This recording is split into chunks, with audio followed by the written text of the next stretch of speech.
Hello, welcome back to my YouTube channel. നമ്മുടെ വീട്ടിലൊക്കെ ഉള്ള പഴയ പാത്രങ്ങൾ, നമ്മൾ എപ്പോഴും യൂസ് ചെയ്യാത്ത പാത്രങ്ങളൊക്കെ പിന്നെ എടുത്ത് യൂസ് ചെയ്യുമ്പോൾ അടി പിടിക്കുക എന്നുള്ളൊരു പ്രശ്നമുണ്ട്. അപ്പോൾ അതിനുള്ളൊരു അസല ടിപ്പാണ് കേട്ടോ. നല്ല കല്ലുപ്പ് എടുത്തിട്ട് അടിയിൽ നിരത്തുക.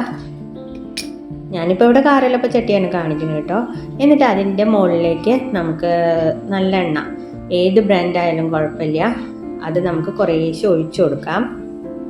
പിന്നെ നിങ്ങൾ ആദ്യമായിട്ടാണ് എൻ്റെ ചാനൽ കാണുന്നതെങ്കിൽ സബ്സ്ക്രൈബ് ചെയ്യാനും ലൈക്ക് ചെയ്യാനും മറക്കരുത്.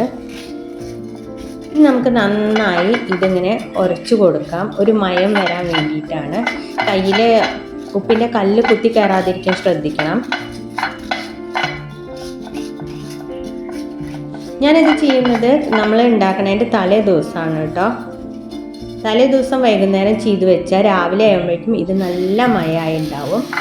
അപ്പോൾ ഇത് പിറ്റത്തെ ദിവസത്തെ വീഡിയോ ആണ്. ഇനി നമുക്കിത് ഒന്നുകൂടിയും ഒന്നിങ്ങനെ ഉരച്ചിട്ട് നമുക്ക് ഈ ഉപ്പും പിന്നെ ആ എണ്ണമെഴുക്കും ഒക്കെ ഒന്ന് നന്നായി കഴുകിക്കളയാം. ഒരുമാതിരിപ്പെട്ട ഇതിലെ ആ ഒരു തുരുമ്പിൻ്റെ കറയും ഒക്കെ ഈ ഒരു ഉപ്പും നല്ലെണ്ണയിൽ തന്നെ പോകും.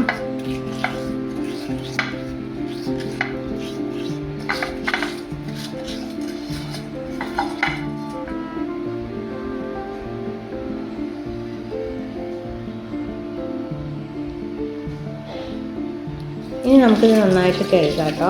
കഴുകുമ്പോൾ നേരിട്ടിട്ട് സ്ക്രബ്ബറും സോപ്പും വെച്ച് തേക്കണ്ട. സ്ക്രബ്ബറിൽ മെഴുക്കായാൽ പിന്നെ അത് പോകാൻ ബുദ്ധിമുട്ടാണ്.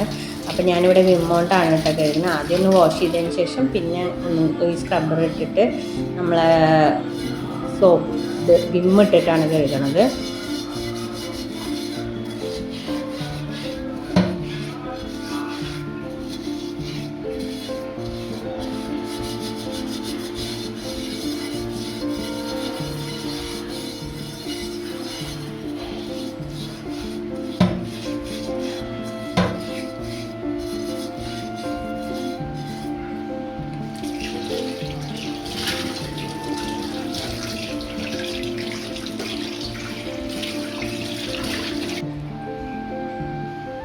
ഇനി നന്നായി തുടച്ചിട്ട് നമുക്ക് കാരലപ്പം ഉണ്ടാക്കാം. കാരലപ്പം മീൻസ് ഉണ്ണിയപ്പമാണ് കേട്ടോ.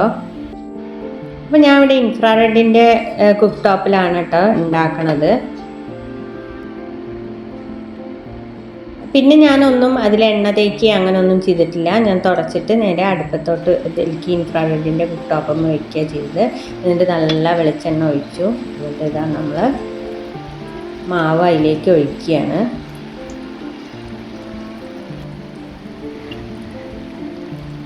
അത്യാവശ്യം ചൂടായതിന് ശേഷം മാത്രം നമ്മൾ മാവ് ഒഴിച്ചു കൊടുക്കണം. ഇല്ലെങ്കിൽ അത് ഒരു അങ്ങനെ പൊട്ടിയിട്ട് വരും.